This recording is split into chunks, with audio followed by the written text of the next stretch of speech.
pe care l-am, care se dorește foarte mult. Noi ne-am văzut pe parcursul vizitei noastre și la să ținem foarte multă teorie. Vreau să spun, cer scuze că am început mai târziu, că se dorea planificată această conferință de presă. Este datorită specificului întâlnirii noastre. Noi am venit aici nu să vedem așa, să trecem în reviste, cum se spune, Valea Jiului, ci am venit la o sesiune de lucru împreună cu administrația locală. Ne-am întâlnit și cu sindicatele. Vreau să spun că am venit să facem o primă etapă de parteneriatul pe care l-am promis între administrația centrală și administrația locală.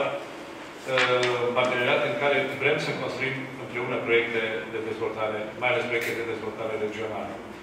Am discutat aici cu fiecare primar din localitățile din Valea Jiului urgențele care există. Am discutat prima dată urgențele care sunt legate de codul portocaliu care a fost, de codul roșu, de ajutoarele pe care le-am dat de la guvern pentru prima fază, pentru a repara unele din stricăciunile care se pot rezolva în perspectiva infrastructurii, ceea ce am dat UAT-urilor prin ședința de guvern trecută. O să mai avem încă o sesiune, probabil săptămâna viitoare, într-o nouă ședință de guvern. O să vedem și pagubele care sunt cuantificate în acest moment. Ce se va mai întâmpla în zilele acestea? Înțeleg că va fi din nou cod roșu. Sperăm să nu fie foarte multe, dar noi de la guvern vom sprijini aceste lucruri. Pe de altă parte, de ceea ce am venit noi să discutăm este să construim un program special de dezvoltare pentru Valea Jiului, un program în parteneriat cu administrația locală. Asta înseamnă, și am venit aici împreună cu domnul Ionel Dancă, tot jurnalist în acest moment este consilierul pentru dezvoltare al premierului Dacian Cioloș. Am venit împreună să discutăm despre câteva axe de dezvoltare și proiecte locale pe care să le putem integra într-un mare proiect pe care îl găsim la București. Vrem să venim cu ajutorul fondurilor europene, să integrăm toate fondurile europene, să facem niște coluri speciale pentru Valea Jiului, în care să încercăm să dezvoltăm integrat. Sigur că știm că avem nevoie de drumuri, asta este nevoie peste tot, dar aici sunt și alte probleme. Sunt probleme, o parte de probleme pe care le-am identificat noi astăzi sunt câteva legate, de exemplu, de răspunsul pe care guvernul trebuie să-l dea prin strategia energetică, unor probleme legate de forța de muncă de aici, de minerit și de modul ce vom face în viitor cu centralele de la Paroșeni, cea de la Mintia. Pentru că aici orice strategie pe care o facem noi de reconversie profesională se va baza pe această previzibilitate. În ce măsură industria noastră energetică, modul cum gândim noi securitatea energetică, are această componentă și cum proiectăm această componentă în viitor. Asta este un răspuns. Înțeleg că domnul vicepremier Costin Volc va avea la Alba Iulia vineri sau joi o întâlnire pe această temă. Cred că e o temă importantă și pentru presă. S-ar putea să fiți și dumneavoastră care prezenți acolo. Discută despre strategia noastră de minerit. Așteptăm niște răspunsuri definitive, să spunem, din această parte. Pe de altă parte, ne-am discutat aici despre câteva lucruri care sunt necesare pentru o strategie. În primul rând, o strategie pentru Valea Jiului. În primul rând, vrem ca până în toamnă vom veni împreună cu premierul Dacian Cioloș aici și cu echipa guvernamentală, probabil că Ministrul Energiei va mai veni vicepremierul Costin Borg, fonduri europene, vor veni și alți miniștri, Ministrul Educației, pentru că avem o componentă educațională foarte importantă aici. Vrem să constituim aici, în primul rând, un centru strategic. Am vrea la Universitatea din Petroșani, cu ajutorul celor din Petroșani, să constituim un centru pentru a putea să scrie proiecte, să participe alături de administrația locală la un centru de inteligență de dezvoltare, ca să spunem așa, pentru Valea Jiului. Nu cred că putem face proiectele pentru Valea Jiului de la București. Putem să venim cu fondul de la București, putem să venim cu programe de la București, dar proiectele trebuie făcute aici. Proiecte în care să facem câteva lucruri. În primul rând, am stabilit și astăzi și chiar am discutat despre câteva locații. Sper că administrația locală să se miște foarte repede ca să facă măcar două parcuri industriale în această zonă. Deci nu ajunge să spui că Valea Jiului e frumoasă, nu ajunge să spui că are resurse în forță de muncă, trebuie să faci un loc unde se poate veni investitorii. Dacă se poate să construim cu ajutorul unor programe naționale sau și cu participarea administrației locale. Niște hale, de exemplu, într-un parc industrial pe care să se poată fi închiriate foarte repede. Se dezvoltă foarte repede Valea Jiului. Știu exemplele altor orașe, după ce ai constituit un plan, un parc industrial, se umple imediat. Eu spun, la Cluj avem al 4-lea parc industrial în așa numai. Cu toate Clujul am folosit toate platformele făcute înainte, deci alea nou, parcul industrial din nou, Greenfield. Tot timpul este nevoie, nici nu mai găsim teren. Și aici se poate întâmpla acest lucru. Se va muta probabil o parte din forța de muncă din Transilvania, dinspre zona asta care deja are surplus, se poate muta aici. Dar este vorba să gândim un profil al zonei, să vedem ce tip de demografic, ce tip de calificări și mai ales ce vom face în viitor.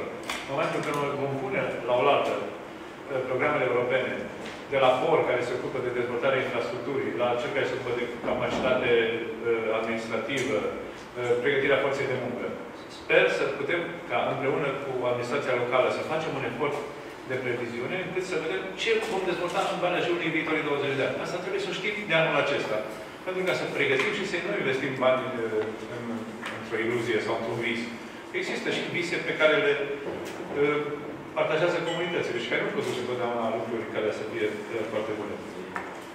Am discutat aici despre posibilitatea de a sprijini de la București legislativ, să zicem, și nu numai legislativ, printr-o lege a zonelor metropolitane sau printr-o lege care să permită nașterea din punct de vedere administrativ a unei conurbații prin asocierea localităților din Valea Jiului.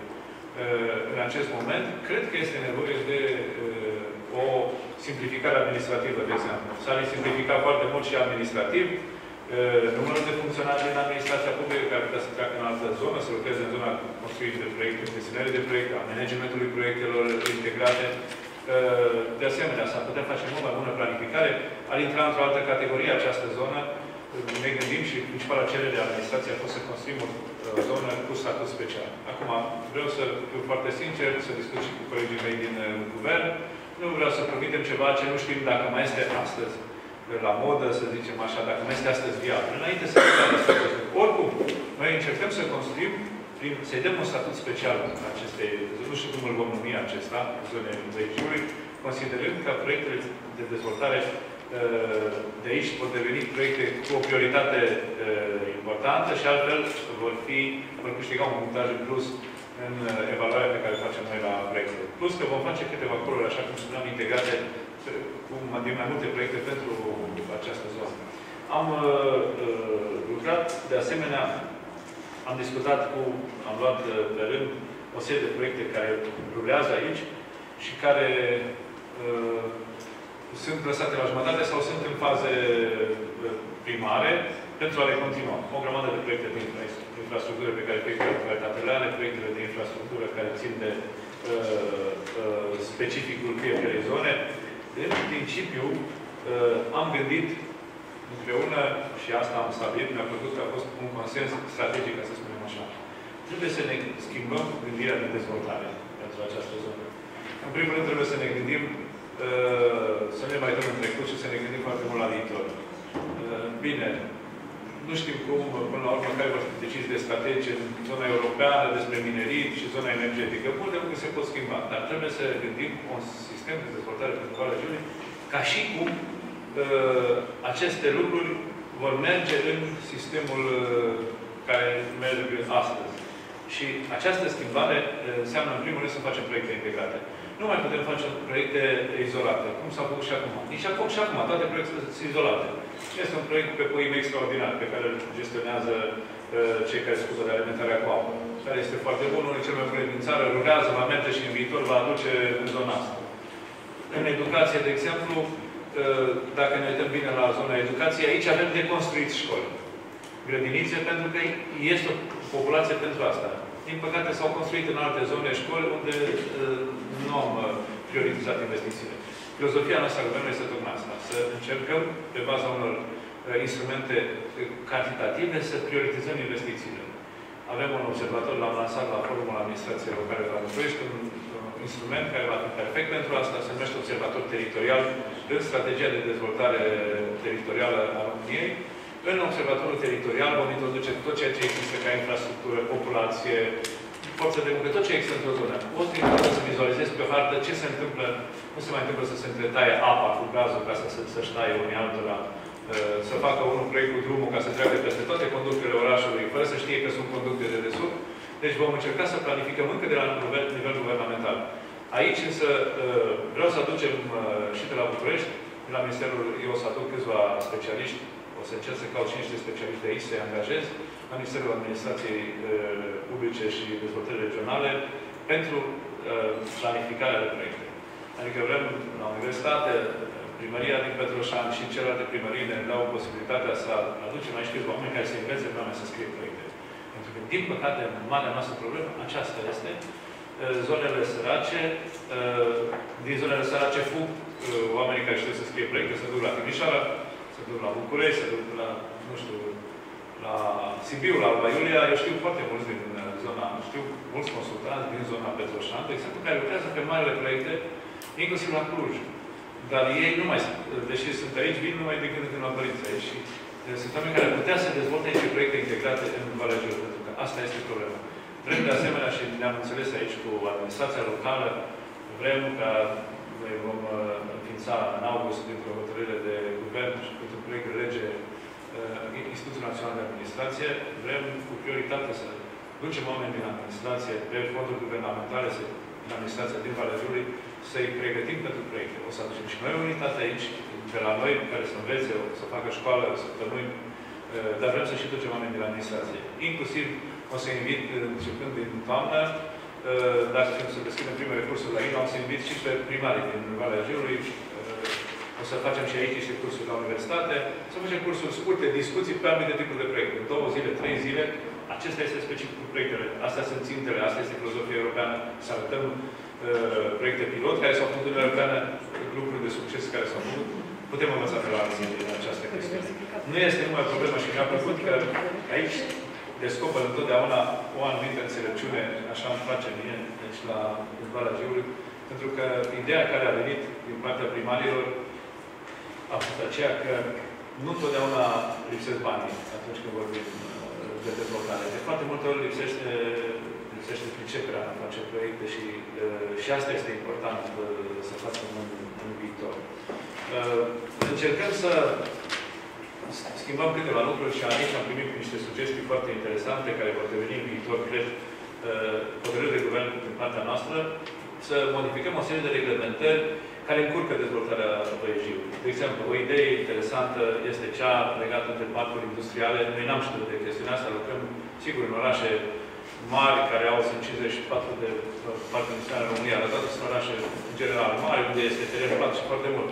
În legea înființării, ca să beneficiezi de sprijin pentru parcuri industriale, scrie că mi se pare că trebuie să fie 25 de hectare minimum pentru un parc industrial. Aici n-ai cum să adun 25 de hectare, fiind zona montană. Să schimbăm această lege ca să putem face în aceste zone speciale, să spunem, de dezvoltare, sau cum o să le numim, în aceste zone să putem face parc industrial pe suprafețe mai mici. Nu este nevoie peste tot să faci asta. De asemenea, să includem, o să propun ca în viitoarele proiecte pe care le gestionează Ministerul Dezvoltării Regionale și Administrației Publice, de exemplu, fiind aici o zonă foarte legată de locuirea în blocuri, lucrez și la o lege a locuirii și un cod al locuirii și atunci o să înlocuiesc încă din legile astea pe care nu le-am terminat încă și alte forme de a sprijini locuirea în asemenea orașe. De exemplu, acum facem anvelopare, facem lucruri care țin de eficiență energetică. Dar, de exemplu, lifturile, ce se întâmplă, pentru că proprietarii noștri nu vor putea în viitor, fără un ajutor guvernamental, să își facă revizii și să modernizeze zona lifturilor. Aici e o locuire în blocuri masivă. E o zonă, într-adevăr, care peste câțiva ani vor începe accidentele în această zonă și va trebui să prevedem acest lucru și este un lucru important pe care l-am învățat astăzi de aici. Va trebui să facem câteva lucruri realiste. Să venim cu proiecte realiste. Asta a fost și demnul pe care l-am dat eu. Să încercăm să lucrăm împreună, dar să fim realiști.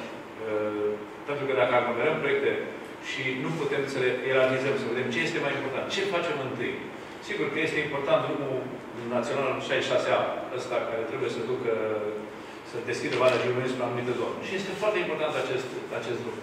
Dar trebuie să vedem alături de asta, ce proiecte mai punem în prima fază, după aceea în a doua fază. Trebuie să avem o gândire pe termen lung. Vreau să spun că mi-a plăcut foarte mult discuția cu sindicatele. Mi s-a părut că sindicatele au aici o viziune în care cer, în primul rând, previzibilitate de la guvern, raționalitate. Înțeleg mersul lucrurilor, dacă lumea merge într-o direcție, noi nu ne putem opune oricât am crede că am putea să schimbăm asta. Probabil că unele lucruri nu le putem schimba, dar măcar să avem înțelepciunea de a pune ceva în loc dacă nu pot schimba. Și asta mi-a plăcut foarte mult. Sunt câteva lucruri care trebuie să le rezolve comunitatea locală, de exemplu, pentru programele noastre de la Ministerul Dezvoltării Regionale, de anvelopare sau alte lucruri. E o problemă cu asocierea oamenilor. Legea spune că trebuie să fie un parteneriat între partenerul local, administrația locală, asociația de locatari și Ministerul. Aici oamenii nu vor să se asocieze pentru că au poate o experiență trecută. Nu putem obliga prin lege să facă acest lucru. Poate că va trebui să încercăm să găsim o soluție legislativă. Nu știu care este, dar o să găsim, o să caut o soluție legislativă pe aici. Am vorbit și despre un proiect foarte interesant despre transport, eventual un transport electric între capetele VIJ-ului, care să lege tot axul VIJ-ului.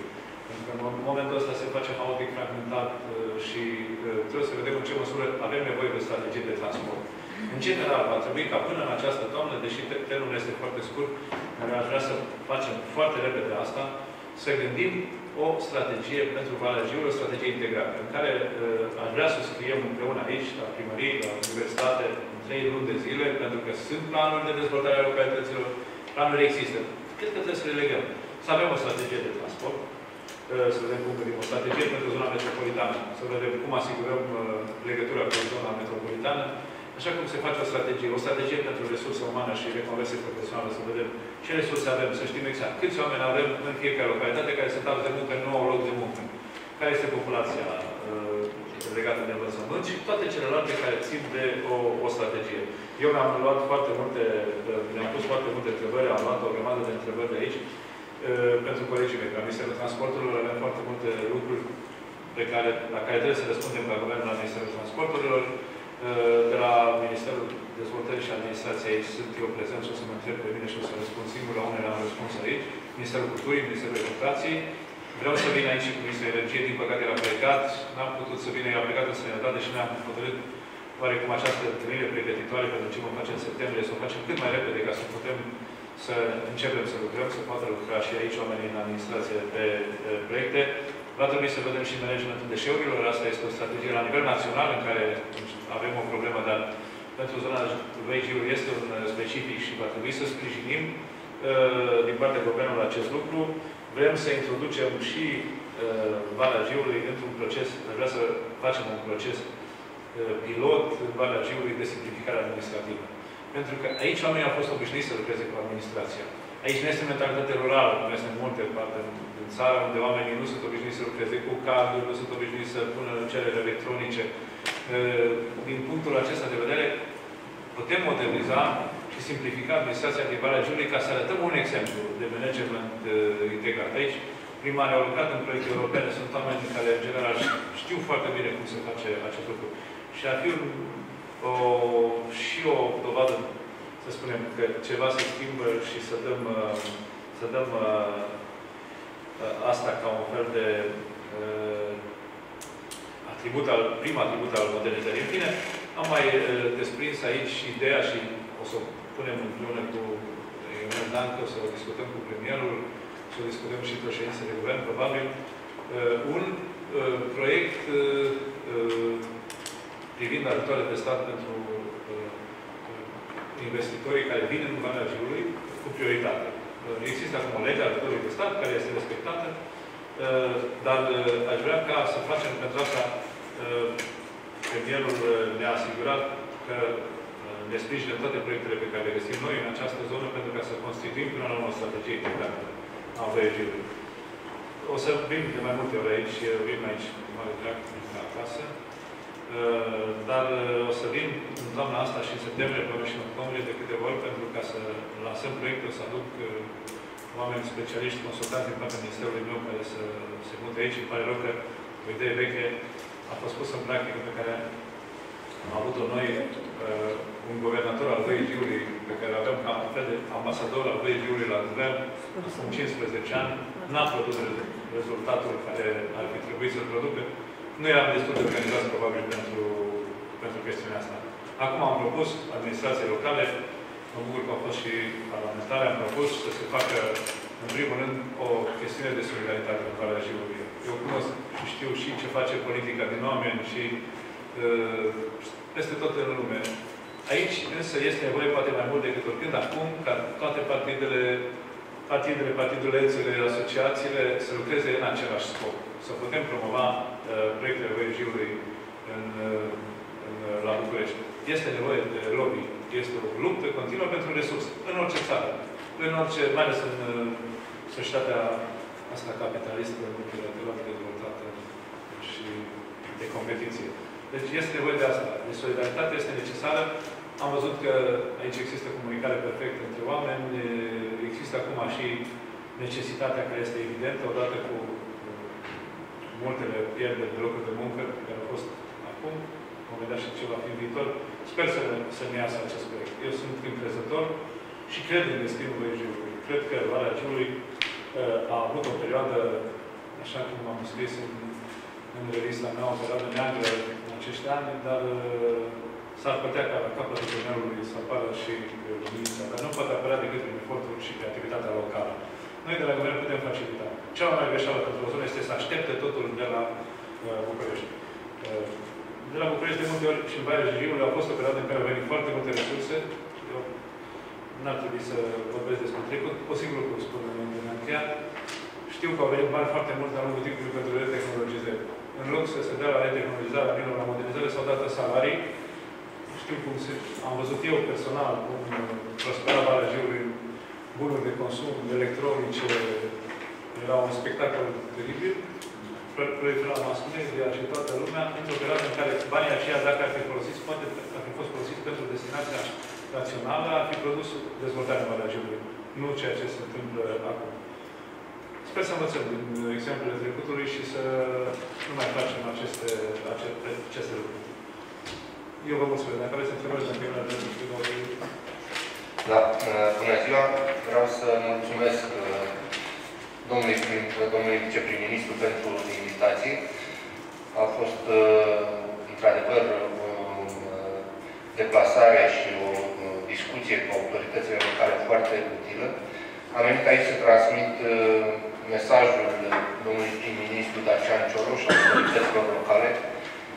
Mesajul că domnul prim-ministru și-a asumat personal acest proiect de dezvoltare a VIG-ului și a altor zone defavorizate din țară, dar cu prioritate în acest moment vrea să demonstrăm într-un proiect pilot care va avea loc aici în Valea Jiului, sub coordonarea domnului viceprim-ministru Vasile Dâncu, să demonstrăm că se poate face o abordare integrată a problemelor din această zonă și să găsim resursele financiare atât din programele europene cât și de la bugetul național, astfel încât prin alocări distincte sau într-un punctaj suplimentar pentru acele proiecte care se vor desfășura în această zonă, să aducem o perspectivă a acestei zone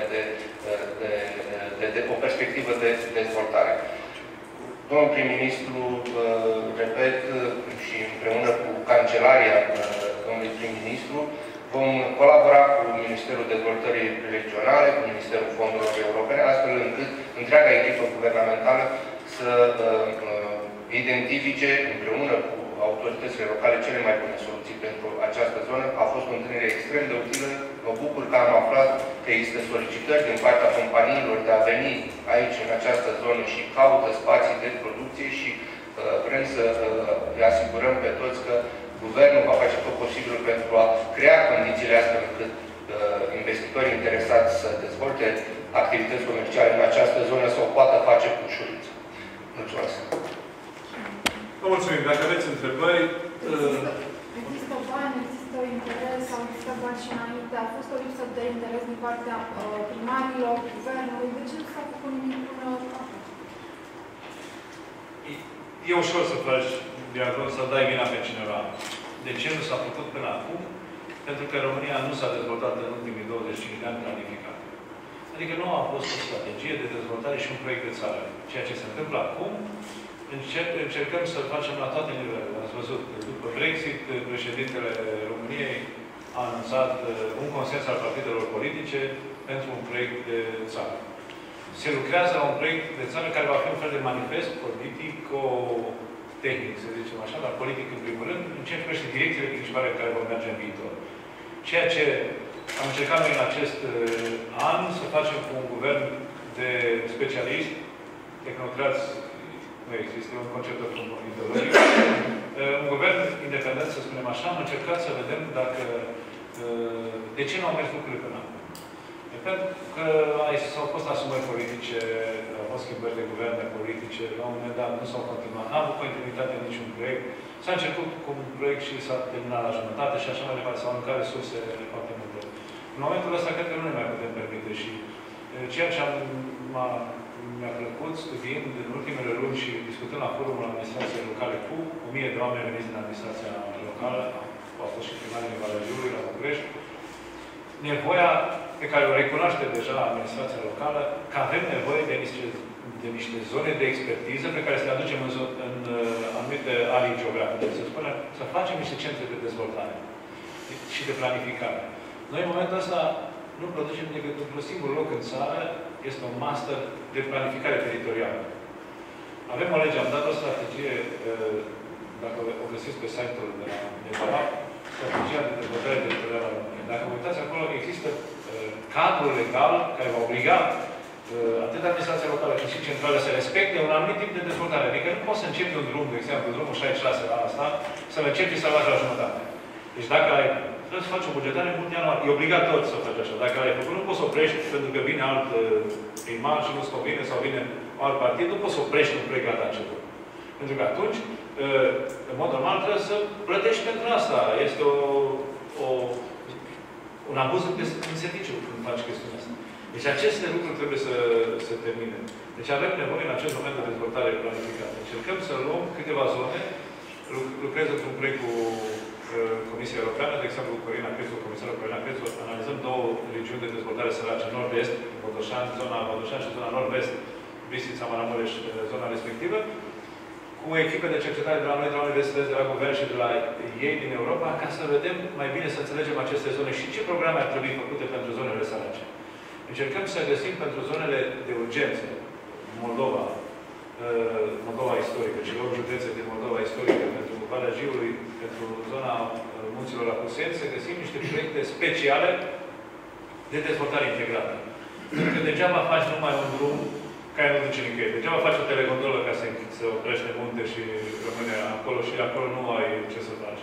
Degeaba faci nu știu, te-a pus să faci o întreprindere într-un loc unde n-ai nici forță de muncă și nici populație tânără. Pentru că atunci s-au făcut o grămadă de investiții de genul acesta. Noi acum încercăm să facem asta din mai multe motive. În primul rând, pentru că nu avem un comandament politic, să spunem, deosebit. Nu ne interesează asta, ne interesează în primul rând dezvoltarea României. Și vrem să lăsăm viitorului guvern câteva strategii de dezvoltare pentru niște zone unde ne spun nouă prietenii noștri din politică. Eu am făcut politică înainte și când ești la guvern faci politică întotdeauna, indiferent dacă te-a pus un partid sau nu te-a pus un partid. Au existat totdeauna bătălii politice pentru anumite proiecte. Dar sunt proiecte care sunt necesare pentru lumea dincolo de partid. Și vrem să lăsăm niște strategii.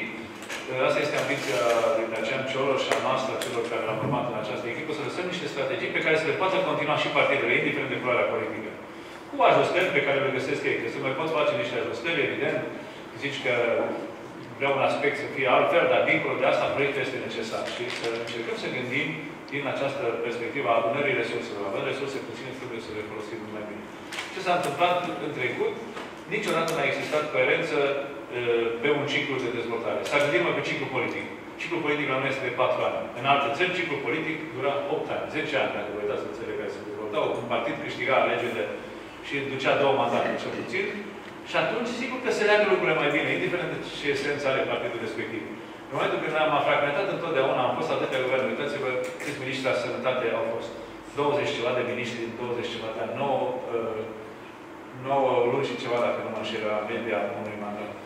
este evident că niciunul dintre miniștrii nu au putut să-și dezvolte o strategie până la capăt și atunci starea sănătății în România este asta.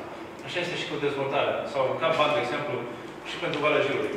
Am aflat astăzi de la sindicate, nu m-am preocupat foarte mult în ultima vreme despre zona mineritului, mă ocup de social în general, dar sunt făcute mai multe strategii, nici nu mai știm care este valabilă în ceea ce privește, de exemplu, reconversia profesională, închiderea minelor și alte lucruri. Deci trebuie să stabilim clar câteva priorități ale României și să stabilim clar care este strategia de viitor. Să alegi. Sigur, nu poți să lași două strategii în același timp să funcționeze sau să lași loc de interpretări ca să mai poți schimba după aceea. La un moment dat, orice moment politic implică o responsabilitate de a alege. Poți să greșești dacă ai ales. Dar decât să nu alegi, este mai bine să alegi, să-ți asumi responsabilitatea și să plătești după asta. Plătești politic, dacă ai făcut o prostie, nu te mai votează oamenii, plătești altfel dacă ai făcut un fapt de corupție sau ceva. Trebuie să-ți asumi responsabilitatea. Noi am avut o problemă ani de zile că nimeni nu și-a asumat responsabilitatea să facă mari proiecte. Totdeauna ne-am lăsat la mâna altora. Și eu cred că Valea Jiului a avut de pătimit din această cauză. Și cred că această izolare a Valei Jiului ar trebui să se termine și să considerăm Valea Jiului, considerăm că noi avem România o datorie foarte mare față de Valea Jiului. Cei care n-ați trăit înainte în blocuri, în cabine de studenți și n-ați simțit ce înseamnă frigul iarna, noi am trăit înainte de 89 și atunci oamenii, zona asta se sacrifica pentru că atunci nu aveam atâtea posibilități de a ne încălzi. De aceea România cred că are datoria față de aceste comunități de oameni care nu sunt numai indivizi statistici, deci oamenii din Valea Jiului sunt oameni care au avut la un moment dat un regim de sacrificiu față de ceilalți și atunci și noi avem datoria asta. Să facem programe sociale, să ne gândim la reconversie, să ne gândim la viitorul Valei Jiului. Sigur că, în primul rând, va trebui să ajutăm pe oamenii de aici să se gândească la asta. Așa cum am spus la început, nimeni nu te poate ajuta numai cu bani. Ne trebuie de aici inițiativă. Și sper să creăm o echipă aici, în Valea Jiului, de solidaritate în jurul universității, societății civile, mass media. Este nevoie ca toată lumea să participe la acest proiect. Dincolo de dezbaterea într-o societate, de convicția politică care trebuie să existe. Mass media trebuie să critice. Și asta este rolul fiecare în societate. Dar, dincolo de asta, să existe un element de solidaritate, care înseamnă proiectul și strategia Valei Jiului. Și dacă 10 ani de zile respectăm asta, Valea Jiului va fi o vale verde, din nou, nu jalea viului, cum mai spun pe aici. Eu sunt legat emoțional de Valea Jiului și după ce nu văd să mai fiu ministru, o să lucrez în proiecte pentru Valea Jiului, cu siguranță. Avem siguranța că după ce pleacă acest guvern, proiectul la care lucrați acum va fi continuat? Eu am siguranța asta și vă spun, deocamdată am dovezi subiective. Dacă cereți dovezi, nu o să am dovezi să vă dau. Am văzut, am discutat cu liderii partidelor politice foarte des în ultima vreme pe probleme punctuale ale României. Și dincolo de ceea ce se vede la televizor și de competiția electorală, vreau să spun că toate partidele din România și-au dat seama de criza în care este societatea românească în anumite domenii și de faptul că este nevoie să lucrăm cu toții la un proiect, dincolo de pasiuni politice. 2. Am văzut că președinția și alte instituții au ieșit la bătaie, ca să spun așa, prin a crea un consens pentru dezvoltarea României și pentru un nou proiect de societate. Asta este un lucru foarte important. Mai am și o altă garanție. Partidele sunt în schimbare. Partidele mari sunt în schimbare. Schimbă leadership-ul, au slăbiciuni din cauza asta. Noi suntem nemulțumiți, electoratul este nemulțumit din asta. Dar se schimbă partidele cu o altă generație de oameni. Și eu cred că dacă liderii actuali vor avea un pic de înțelepciune, vor promova în nou Parlament, de exemplu, și pe liste de partid, vor fi tineri, vor fi specialiști. I-am îndemnat pe cei de la universități, discutând ieri la Pitești și azi la Petroșani, să încurajeze pe intelectualii locali să meargă pe listele partidelor, să facă politică. E un sacrificiu pe care trebuie să-l faci atunci când ești intelectual, independent și... dar e un sacrificiu necesar pentru comunitate câteodată, pentru familia ta, pentru viitorul tău, pentru că interesele trebuie promovate în Parlament. Deci, trebuie să consolidăm instituțiile. Parlamentul viitor va trebui să fie principalul garant că aceste lucruri se vor duce mai departe. Și atunci trebuie să vedem pe cine trimitem în Parlament. Și să facem presiune ca societatea civilă ca să fie trimiși în Parlament oameni care ne reprezintă cu adevărat. Și cred că în orice, și dincolo de asta, cred că trebuie renunțat la așa un fel de autonomie pe care unele personalități publice din fiecare zonă și-o asigură, spunând că tot este rău în România, toate partidele, așa cum sunt, partidele sunt așa cum este poporul român. Exact la acest nivel de dezvoltare.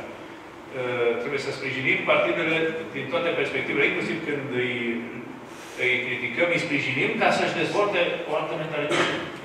Și cred că viitoarea legislatură, nu știu cine va conduce România din toamnă încolo, dar eu cred că proiectele pe care am început noi vor fi dezvoltate. Eu, de exemplu, am preluat pentru un an de zile un minister unde am luat și proiecte lăsate de prin 2011 sau 2010 pe care le-am găsit, nu numai de la guvernul de trecut, dar și de la celălalt guvern, și pe care le-am găsit valoroase și le-am dat și am început să le refacem, să le aducem la datele noastre și să le ducem mai departe. N-am respins niciun proiect și n-am eliminat pe nimeni din structură, considerând că tehnicienii sau tinerii care lucrează în proiecte trebuie lăsați să aibă continuitate. Trebuie să facem un efort de a deveni mai independenți fiecare și de a ține cu comunitatea. Eu cred că trebuie să fiecare să ținem cu comunitățile noastre mai mult, cum le-am spus la fost, să dăm un like România. Asta. Vă mulțumim.